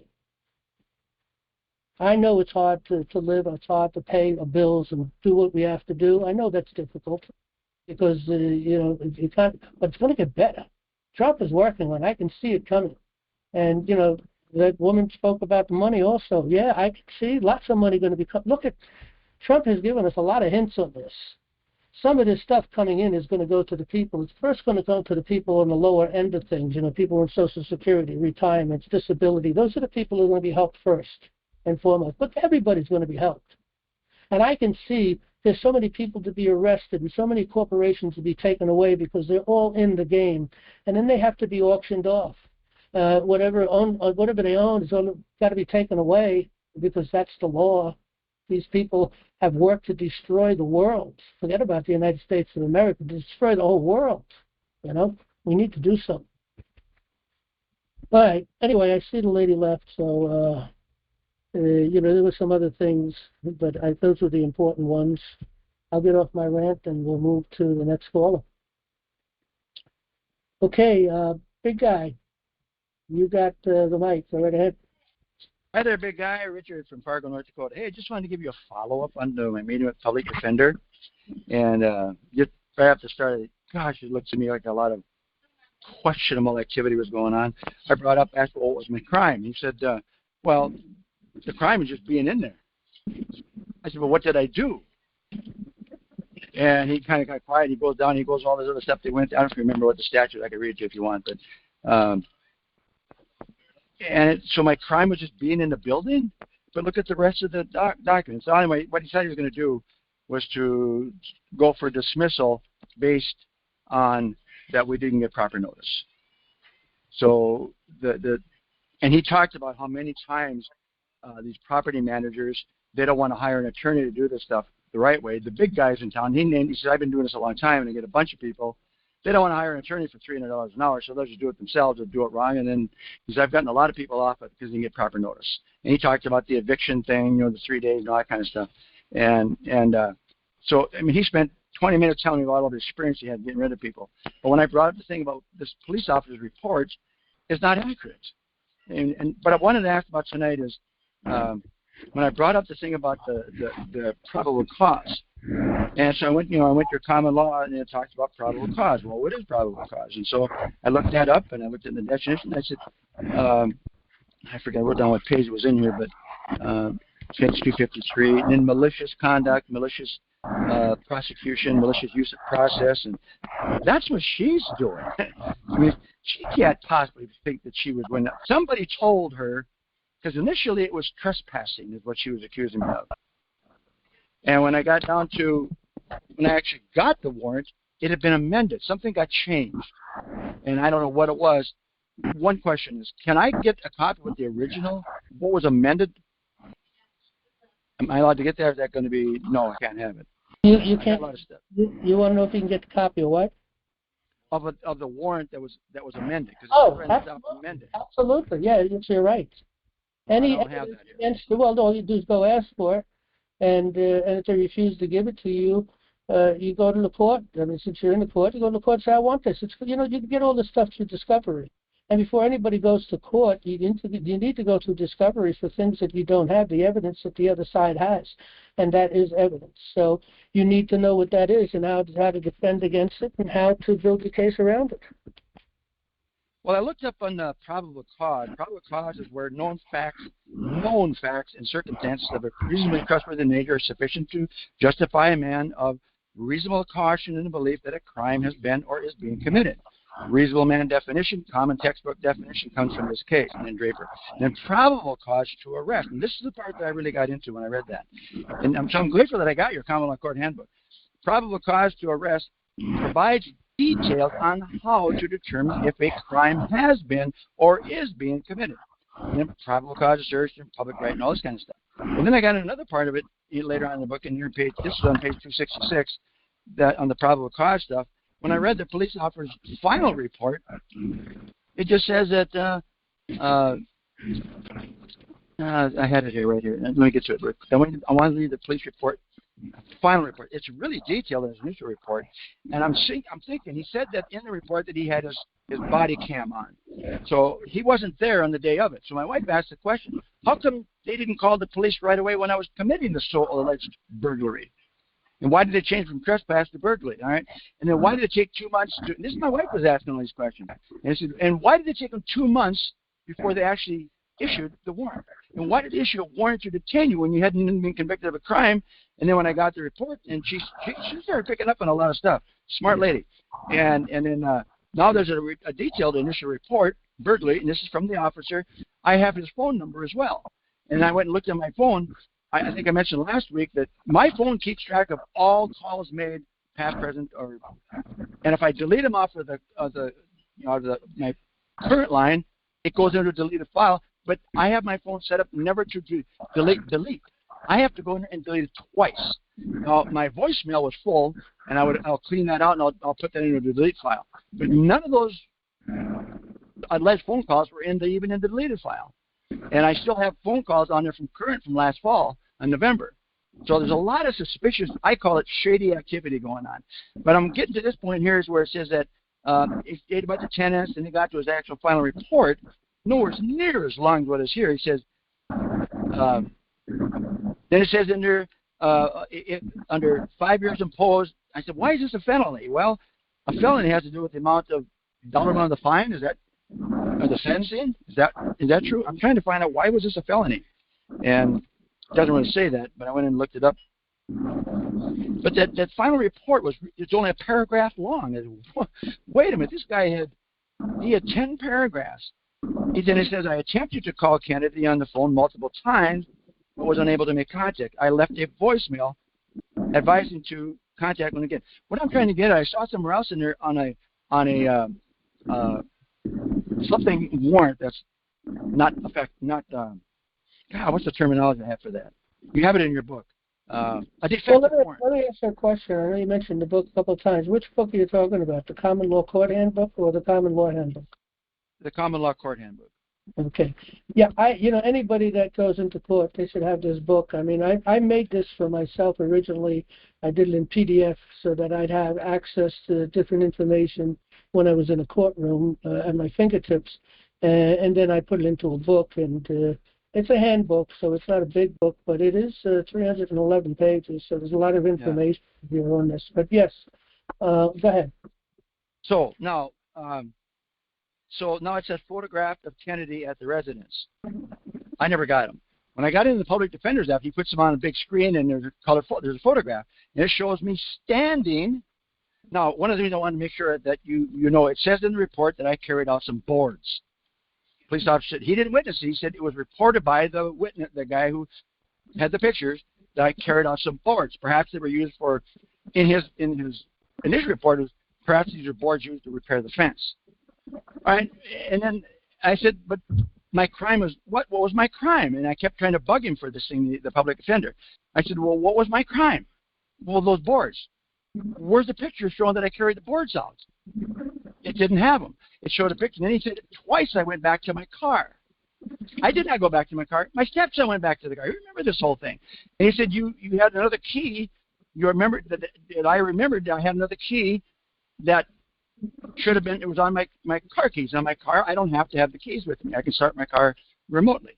And so he went back to the car, but he only went back once. Now, he reported I went back twice to get something, and I was pushing a button. How could this guy see that that's 150 feet away? How did he know what I was doing when I went back? And then he said I was making an attempt in the report that I was attempting to get into the apartment. No, I wasn't. The picture that he had was my back was to him. I was standing, and there was, you know what a realtor's lock is. You were in business, and you know what a realtor's lock is. They hang it on the doorknob, and I said, son, here's all these, don't have to have a key. They put this box on there. The key to the apartment, to the town, is in this box. You know, I did, you know, I don't think I was recording or whatever it was, but I should have been having video camera, but no pictures to show me. How did he know what I was doing? I was just verifying. Yeah, well, let me ask you a question. Have you wrote?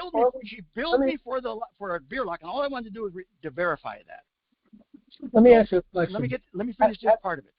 So the reason I was checking this thing is she did change the locks. She billed me $150 to change the lock, and I said, okay, I'm going to give her the keys back to this. I'm not going to have her say that I had something. And then the other thing was the garage door open. So then I said to the attorney, I said, well, wait a minute. The door was not secured. He read the statute 3 times. Well, this or and stuff, and that just what? No, it says in here under a building that was secured or occupied. I said none of those two were part of the thing. It was not occupied. It was torn apart. I wanted to go in there to verify, first of all, to take back the remote garage door open I had and those extra keys that I had, and I got a picture of him laying on the counter. And so then I also wanted to verify that she charged me $500 for a ceiling kitchen fixture. It was a glass kitchen fixture. And my kids were with me the first time I saw it. But she sent me a bill that she had to replace it, that I caused the breakage. No, my kids were with me. It was intact. And we went back the next time. It was pieces of glass all over the floor. So I took pictures of that. And then the floor and stuff. I mean, all right, so now we get down to this part where she was billing me for a lot of things that were not true. So do I have a right to go in there and verify? Doggone right I do. I'm doing my discovery. She's done it before. And so this malicious contact thing, she's the one that planned to commit a crime. 3 years earlier, the doors, the garage door was damaged, the interior doors, the closet doors, the laundry doors, the entry doors, they all had holes in them. And that was reported that way. So I'll replace it in 2 weeks before you get moved in. Never happened. So she lied about that. And that's when I first started this thing. That's fraud. All right. So then I came back and I said to her, and then later on, my wife, she remembered when we were talking about this. She told the maintenance guy she's not going to fix the doors. Now, if that isn't a commitment to a willful act to commit a crime, what is? And so my wife remembered that, and I know this guy. He said the same thing. So the maintenance guy, he since quit because he couldn't work for this woman. She has no moral integrity whatsoever. So now I'm getting down to this part about the malicious part of it. Now, you probably know it better than I do, but I'll just read it out of this page in here. The probable cause, and I got down to the malicious thing. This was kind of some good stuff, too. And then breach of obligation, you had the good description of that in there. I really like this book, John. You've done a good job with it. I would have never thought of this stuff. But what I'm thinking is, why did it take 2 months? Why did it take 2 months to come up with this thing? And why did they change something from what it originally was? And that's why I want to see if I can get it. And they did something. This thing about the probable cause, facts. And like you had said, they didn't say what it was. And the police officer didn't witness it. He just said that's what he said. I want to get to that page where the police report, and this really got me going. My wife read that. She caught it right away. Let me give you a moment here. Let me ask you a question. Go ahead. All these things you're talking about, have you written this down completely as best as you can? And Yes. then have you gone back to it maybe every few days or a week and reread it and make changes and maybe change words, phrases? Sometimes less is more, maybe remove some things, maybe add something. Yeah. When I write a case, I must read through it 10, 15, maybe even more times and every time I read through it, I find mistakes. I find Sure. maybe Yep, it could even be simple punctuation or spelling or a drop thought in the middle of things. You start something and then you get distracted and you come back and you pick up somewhere else and you miss something in between. Yep. So by going through that case over and over, it's called perfection. I'm like you. I keep going over this thing and I keep reading it. And my wife, she caught it right away. I found it. Okay, it says, another thing I did is I got a copy of the police officer's oath. Here in Fargo, West Fargo, they have to redo that oath every year, or they don't get their badge back. Every year they got to do that oath, and you got to sign it. And that oath, it says do not do misrepresenting. I was trying to find that too. I don't have it, but I can get to it eventually. But anyway, I thought, well, okay. After reading all this stuff, in his thing, he says that your affluent is a licensed police officer in the state of North Dakota. Number one. Number two, that your affiant states upon information and belief that there is a probable cause to believe that a crime offense has been committed by the defendant and for the detention of the... Who's got my detention? And when the deputy...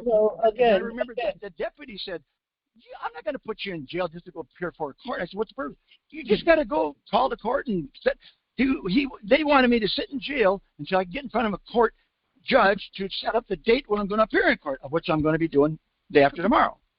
Well, let me get a couple of points or questions or something in here real quick, and then we'll get back. And we haven't got too much more time. We do have one other person in the queue. I do want to get to them, so we'll try to keep it from this point. But here, look, there's another point you might want to consider, and that is the intent. I think we spoke about intent also. They have to have intent. Also, I did talk about that. Innocent until proven guilty. But one of the key things in your case is you need to go down and get every single report, everything that's involved in this case. You should be able to go right to the court if you go into the file, go into the court file. Everything is in there. You can get the file, go down into the records. Well, they probably have it. I'm not sure where. Generally speaking, if the case is over, it's down in the records. But when it's active, I guess they probably have to copy down the records anyway. They probably keep it down there. Then eventually they go into storage. So anyway, find out where your records are for this case, and they have a copy machine right there, and copy everything that's in the case. Get all the evidence, all the information, all the reports, everything they're claiming, everything they're doing is there. Now I believe you said that you had a lawyer or something, and your lawyer get all that stuff, huh? Yeah.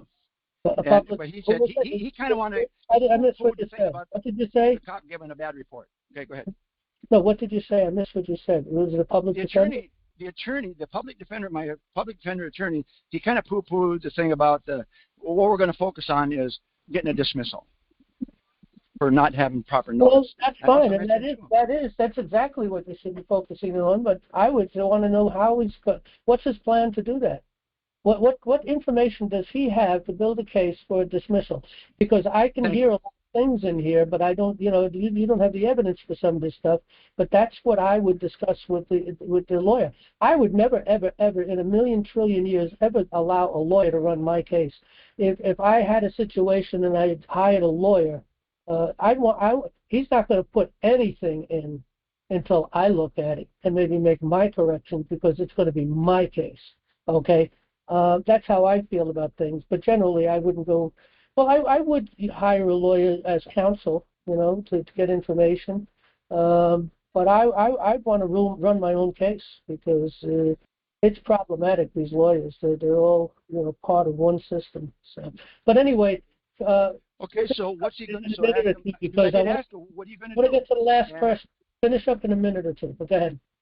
I asked him about what is your plan. I said, what's your plan suggest? Well, I'm not going to guarantee success, but he wanted to get a copy of the lease. I had it there, but he wants to get a copy right from the property manager, whatever it is. And I said, okay. It says right in there. And if it says that I had to give a 6-day notice, did you get a proper notice? And I said, well, no, I didn't get a proper notice. Okay, we're going to go with that. I said, what about all the other stuff? Well, if you can't get it there, it was kind of vague about it. I said, what's your chance that you can get this dismissed? You said you've been very successful many times. What would be a reason for you not being successful? And so he kind of didn't. He wanted to go. It was the end of the day, and he wanted to get out of there. But I thought, well, if nothing else, if we don't get it, I'm going to just say, you know what, you're fired. I'm going to say, I just want him to ask him, go to his office, and make an appointment. Go to his office, sit down, and say, I'd like to have a complete copy of the file. I'd start there. Then I'd go down to the wherever the records are in the court, okay, and get a complete copy of the file there. And then now you've got everything. Well, the problem is, well, with that, I got to go. I got one other guy in the queue here. I want to give him some time. And we've been talking about this case for quite a few weeks, and we could talk more next week if you want. Yep. Well, my court date is on Wednesday. That's when he's going to do just day after tomorrow. So I want to go before, like you said, but it's just too short notice. Anyway, well, let's see if he gets a dismissal. Then see what happens. Yeah, if I don't get the dismissal, then I'm going to say, hey, I want more information. I would leave the courtroom with him and go right to his office with him for a copy of the file. Or he told me will you hold on? Or you ask him with the file that he's brought to the court, is that everything you got? And if so, let's go down. Let's go down to the copy place here, and I want a copy of everything. Whatever the case is. But I got to move to the next caller. I don't want to 20 more cases on the same day, so I don't want to get. But I can ask. They do overload themselves. Okay. Yep. All right. Bye. Bye. Okay, Brett, last caller. You got the mic. What state you from again, Brett? Wisconsin. Wisconsin. Yeah. So I don't know where to start, but you are familiar with me, and it seems like I just can't keep these people away. So the latest has been about 4 months and a week now, and what happened is I was awakened by officers at my door, U.S. Marshals, and they were there to serve a warrant for my son that was there, and they came in, guns drawn against everyone in the household, and now to this day he's still in there, but they have not shown a warrant, and there hasn't been one. So what was the charges? I'm sorry? What was the charges? I still couldn't catch that. Yeah, what were they charging him with? The only charge, well, they wouldn't answer any questions. So the charge that is coming up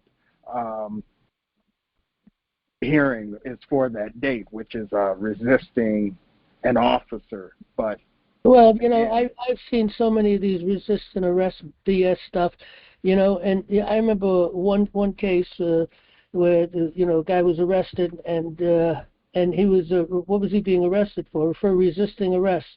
Well, there must have been a charge. What were you charging me with? And they couldn't answer. They didn't have, any reason to arrest him, and that was the point. So they used those charges, and people don't even think about, questioning what the charge is that they were being arrested for. And a lot of lawyers, they're brain dead anyway, so I'm sure a lot of this happens all the time. But how old is your son? 23. Okay, and so he's still kind of young. Does he have a lawyer? Does he have what? Does he have a lawyer? No, just a public defender who Okay. they just continue to reset it for 60 days. So what involvement do you want to get involved with? I mean, you can go to the prison, visit him, and you can get a power of attorney, and then be able to go get the records of everything and start doing some research, see what's going on, find out what the charges are, so on and so. They're not going to tell you anything, but they should tell him. But he may not be wise enough because he's young. I don't know if he's educated or what, but even people educated, who knows these days? They're not going to tell him anything that he doesn't ask. Right. And if he doesn't know to ask, then he doesn't know, and they're not going to tell you anything either. But right. If you get power of attorney, you now got the power, and you want to know what's going on. So how would I be able to get that if I can't, if I don't I'm have sure any we contact? I'm sure we have examples of power of attorney on our site here. I'm not sure exactly. If we do, unless it's in our course, I don't think it's in the course. I don't remember. But if we do, it'd be under Education Starts. You come down to law and click on Court Forms and Process. If I have a copy of an idea of a power of attorney, it'd be there. But you can just go in. You just go into your search engine on your browser and put down power of attorney examples. And you'll get lots of them, and you can go through and choose one that you feel is comfortable with. Something very simple, but to the point. So you fill it out, you write your paper up, get power of attorney, get everything ready for signature, and then you want to make the call to get down to the prison. You're going to find out to make the arrangement to get to your son the paper. You can probably mail it to him, and he should be able to get it notarized in the prison and get it back to you, or you can go down there and drop it off and go down there and pick it up. I don't know how fast that's going to happen, but at least once you get that, then you can go down and start pushing for records. And the other thing is to talk to his attorney. Okay, if he's got some attorney there, then all your son has to do is say, I want you, you're the father, I want my father to have a complete copy of the file. And that file should have everything in it, but I still wouldn't trust that. I'd still go down to the court to get a copy of what they got, but you'll need the power of attorney for that.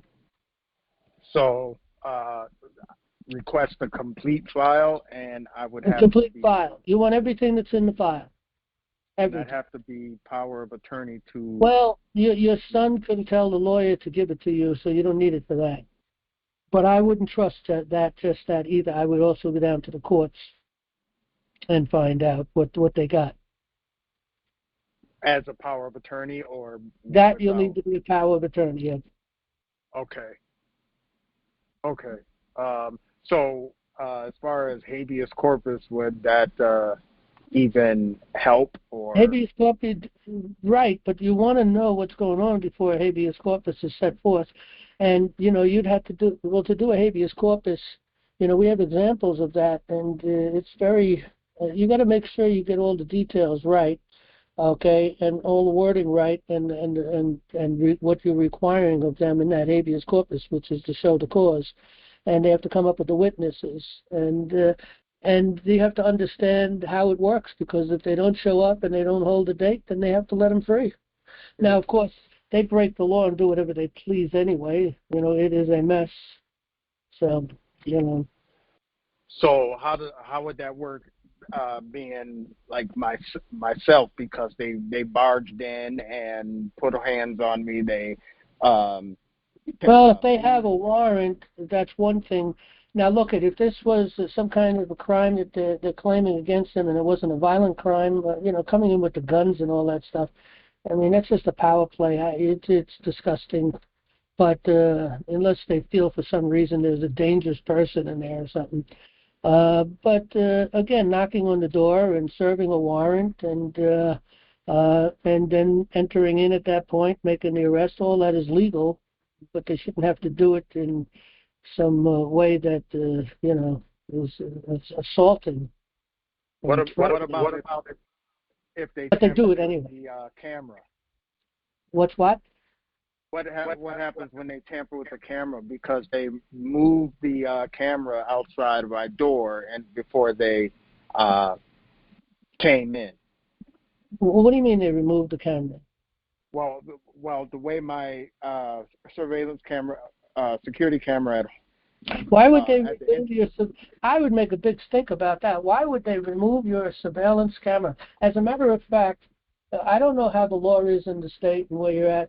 Are you in a city? Where are you at? What city? It's a small village. Okay. Well, anyway, it is a federal thing. It's marshals. I don't know if they're coming in. Are they coming in with any kind of gear, like bulletproof vest and things like that, or just coming in just a basic uniform? I mean, how did they come in? They didn't come in like SWAT, did they? Like who? Like a SWAT with helmets and. Yeah. It was. They did. Well, if they came in that way, then they probably got probably got cameras hanging on them, and you should get all that also. But yeah, I would make a big.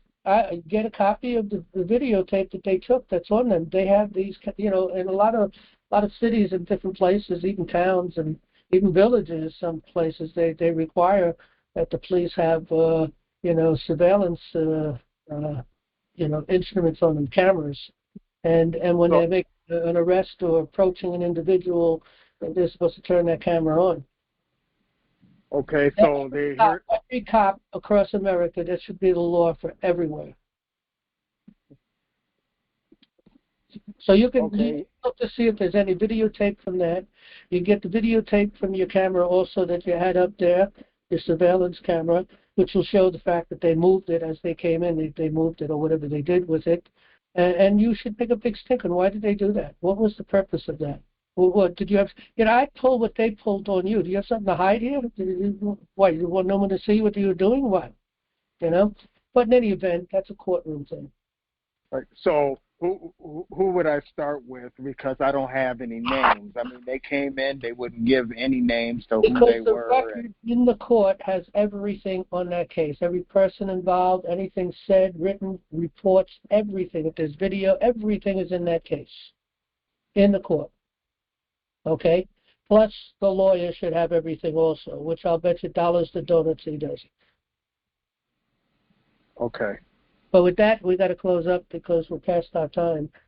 Thank you. Right. Okay. Good night, everybody. Thanks for coming. Lord willing, we'll see you all next Monday. Good night.